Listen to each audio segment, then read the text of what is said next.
តោះយើងមករៀនបែបសប្បាយៗមួយគឺយុទ្ធវិធី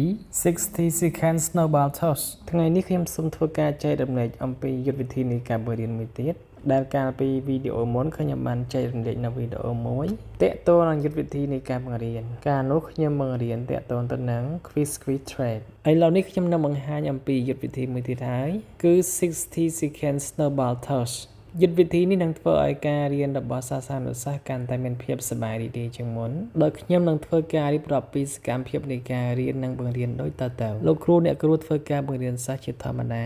រហូតដល់សកម្មភាពមួយគឺពិភាក្សាក្រុមយើងនឹងមិនបែងចែកឲ្យសិស្សពិភាក្សាក្រុមនោះទេតែយើងនឹងធ្វើការសំណួរឲ្យសិស្សម្នាក់មួយសំណួរម្នាក់មួយសំណួរបន្ទាប់មកចែកឲ្យពួកគាត់សរសេរចម្លើយតាមការយល់ឃើញរបស់ពួកគាត់ជាក់ស្ដែងយើងត្រូវកំណត់នាទីឲ្យបានច្បាស់លាស់ក្នុងការឲ្យពួកគាត់សរសេរចម្លើយរៀងៗខ្លួនសម្រាប់ខ្ញុំទុកវេលាឲ្យពួកគាត់ចំនួន10នាទីសម្រាប់ការសរសេរចម្លើយនៃសំណួររបស់ខ្លួនម្នាក់មើលទៅហាក់បីដូចជាខំប្រឹងណាស់ក្នុងការសរសេរចម្លើយយុទ្ធវិធីនេះបានបង្រៀនឲ្យសិស្សានុសិស្សទាំងអស់ព្យាយាមគិតនៅពេលដែលពួកគេជួបបញ្ហាហើយធ្វើការដោះស្រាយភ្លាមតែម្ដងមិនរងចាំឬបង្អង់យូរទេបានបង្រៀនឲ្យពួកគេមានភាពក្លាហានក្នុងការហ៊ានសរសេរនៅអ្វីដែលខ្លួនបានគិតហើយក្លាហានហ៊ានទទួលយកនៅអ្វីដែលពួកគេបានធ្វើ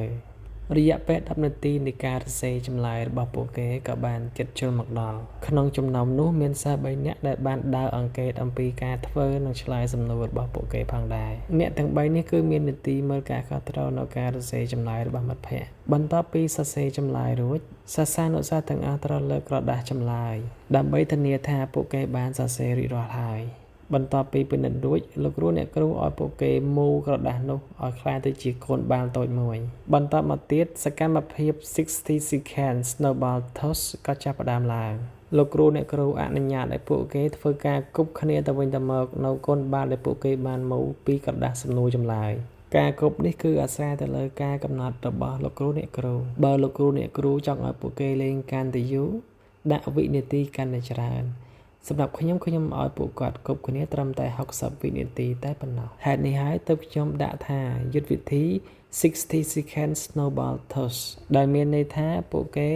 អាចគប់កូនបាល់សំណួរចម្លើយនោះទៅវិញទៅមករយៈពេល60វិនាទីប្រសិនជាលោកគ្រូអ្នកគ្រូចង់បង្កើនពេលវេលានៃការលេងរបស់សិស្សានុសិស្សលោកគ្រូអ្នកគ្រូក៏ត្រូវប្ដូរឈ្មោះពី60 second ទៅ second ណាមួយផ្សេងទៀតដែរតាមការចង់បានរបស់លោកគ្រូអ្នកគ្រូនៅពេលដែលសិស្សានុសិស្សគប់គ្នាទៅវិញទៅមកបែបនេះច្បាស់ណាស់ក្រដាសដែលពួកគេបានសរសេរចម្លើយចូលទៅលើក្រដាសសំណួរនោះនឹងបានទៅលើដៃរបស់មិត្តភ័ក្តិរបស់គេជាក់ជាមិនខានក្រោយពីពួកគេបានលេងដល់នាទីកំណត់ហើយនោះសូមលោកគ្រូអ្នកគ្រូឲ្យពួកគេរើសកូនបាល់ដែលពួកគេបានគប់គ្នានោះកាន់នៅនឹងដៃម្នាក់មួយឡើងវិញហើអាហ្នឹងឲ្យកាន់បានអ្នកមួយវិញហើឲ្យបានកាន់បានអ្នកមួយវិញ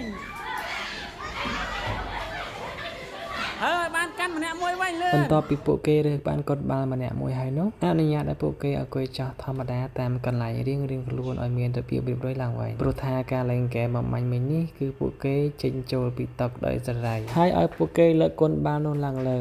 ដើម្បីអាចឲ្យលោកគ្រូអ្នកគ្រូសង្កេតឃើញថាតើមានសិស្សណាម្នាក់ដែលមិនបានកាន់កូនបាល់ដែរឬទេក្រែងលោមានខ្ទាតបាត់ដោយប្រការណាមួយសកម្មភាព60 second snowball toss ក៏បានបញ្ចប់លោកគ្រូអ្នកគ្រូឲ្យពួកគេធ្វើការលានៅកូនបាល់ដែលបានមូរទាំងនោះឲ្យរៀបស្មើធម្មតាវិញដើម្បីត្រៀមក្នុងការអាននៅចម្លើយដែលមិត្តភ័ក្តិរបស់ពួកគេបានសរសេរនៅពេលដែលពួកគេបានលាក្រដាសទាំងនោះពួកគេនឹងបានឃើញអ្វីដែលប្លែកពីក្រដាសមួយទៅក្រដាសមួយតាមភាពជាក់ស្ដែងរៀងៗខ្លួនអ្វីដែលពួកគេបានឃើញមុនគេនោះគឺភាពទុកនៃក្រដាសចម្លើយសិស្សខ្លះនឹងស្រែកប្រាប់លោកគ្រូអ្នកគ្រូថាក្រដាសគេយ៉ាងនេះយ៉ាងនោះជាដើមហើយអ្នកខ្លះទៀតនឹងស្រែកប្រាប់ថាលោកគ្រូក្រដាសរបស់ខ្ញុំច្រើនជាន់ណាមិនមែនតែមួយជាន់របស់ខ្ញុំទេដូចនេះមានន័យថាសិស្សខ្លះគាត់បានដឹងជាមុនថានៅពេលដែលលោកគ្រូអ្នកគ្រូឲ្យមូបែបនេះច្បាស់ណាស់នឹងឲ្យគប់គ្នាហើយអញ្ចឹងពួកគាត់ក៏បានបន្ថែមក្រដាសពី3ជាន់ថែមទៀតដើម្បីឲ្យការគប់នោះកាន់តែឈឺជាមួយនឹងមិត្តភ័ក្តិរបស់គាត់នាទីស្វែងរកក្រដាសរបស់ខ្លួននិងមិត្តភ័ក្តិក៏បានមកដល់លោកគ្រូអ្នកគ្រូបានសាកសួរសំណួរដែលមាននៅក្នុងដុំបាល់ដែលពួកគេបានគប់គ្នានោះបន្ទាប់មកអ្នកកាន់សំណួរក៏បានឡើងអានចម្លើយដែលមិត្តភ័ក្តិរបស់ខ្លួនបានសរសេរបន្ទាប់មកក៏សួររកម្ចាស់ចម្លើយថាជានរណា ហើយលោកគ្រូអ្នកគ្រូធ្វើការសាកសួរទៅមិត្តភ័ក្តិផ្សេងៗទៀតថាតើចម្លើយរបស់ពួកគេនោះត្រឹមត្រូវដែរឬទេប្រសិនជាចម្លើយរបស់ពួកគេមិនទាន់ត្រឹមត្រូវល្អទេសូមលោកគ្រូអ្នកគ្រូធ្វើការបញ្ចេញបញ្ចូលថែមទៀតដើម្បីឲ្យពួកគេបានជ្រាបជ្រាបកាន់តែច្រើនឡើងលោកគ្រូអ្នកគ្រូអាចហៅសិស្សឡើងឆ្លើយពី3 4 5នាក់ទៅតាមពេលវេលាជាក់ស្ដែងហើយកុំភ្លេចប្រមូលក្រដាសត្រឡប់មកវិញផងនៅចុងបញ្ចប់សូមលោកគ្រូអ្នកគ្រូចែកក្រដាសមេរៀនឲ្យពួកគេផងដើម្បីពួកគេបានចម្លើយចូលក្នុងសៀវភៅនិងទុកសម្រាប់អានជាការត្រៀមប្រឡងផងដែរបន្ទាប់ពីចែកក្រដាសមេរៀនឲ្យពួកគេរួចហើយលោកគ្រូអ្នកគ្រូអាចឲ្យពួកគេអានរយៈពេល3ទៅ5នាទីបន្ថែមទៀតរួចហៅឡើងសួរបន្ថែមទៀតដើម្បីជាការពង្រឹងចំណេះដឹងកាន់តែប្រសើរដូចនេះវីដេអូនៃការចែករំលែកចំណេះដឹងរបស់ខ្ញុំបានដែលបង្រៀនតាក់ទងទៅនឹងយុទ្ធវិធី60 seconds snowball tossគឺមានត្រឹមតែប៉ុណ្ណឹងឯងបើសិនជាមានចំណុចខ្វះខាតឬមួយក៏មិនល្អត្រង់ចំណុចណាមួយសូមលោកគ្រូអ្នកគ្រូចូលរួមដល់ជាមតិយោបល់ឲ្យខ្ញុំបានផងដោយឡែកបើសិនជាអ្នកទស្សនាគឺជាសាធារណសាស្ត្រតើបងប្អូនគិតថាការសិក្សារបៀបនេះគឺមានអារម្មណ៍យ៉ាងណាដែរសូមចូលរួមផ្ដល់ជាមតិយោបល់ផងណាសូមអរគុណសូមជម្រាបលា